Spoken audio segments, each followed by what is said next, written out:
सभी दोस्तों को राधे राधे, जय श्री कृष्ण, जय श्री राम, जय माता जी।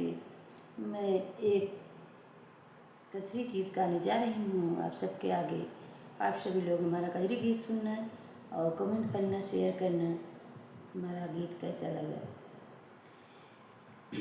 सखिया खेलिन लेते साल सवन हवा, फेरी नहीं हरे सपनवा बाना। सखिया खेलिन लेते साल सवनवा बा, फेरी नहीं हरे सपनवा बाना। आई ससुरु तोहार लेके डोली कहार, आई ससुरु तोहार लेके डोली कहार।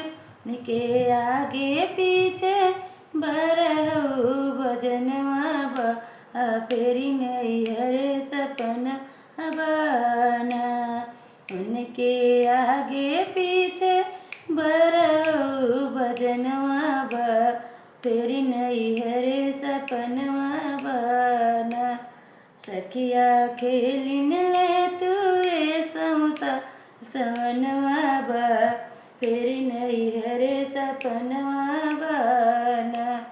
आई है जेठ जी तोहार लेके डोली कहाँ, अरे आई है जेठ जी तोहार लेके डोली कहाँ। उनके आगे पीछे, उनके आगे पीछे बरहु भजनवा बा, फेरी नहीं हरे सपनवा बाना।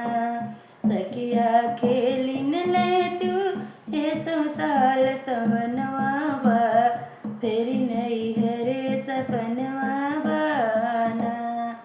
यही देवरा तोहार लेके डोली कहार, यही देवरा तोहार लेके डोली कहार। के आगे पीछे बरहु भजनवा बा, फेरी नहीं है सपनवा बाना।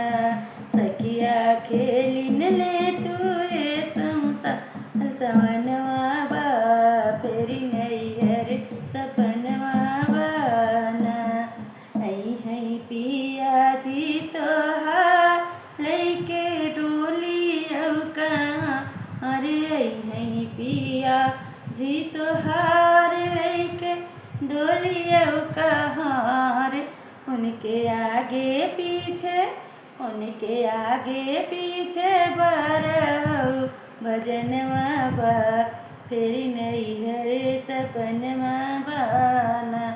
सखिया खेलिन ले तुए संसा सवनवा बा, फेरी नहीं हरे सपनवा बाना। जय माता जी, राधे राधे।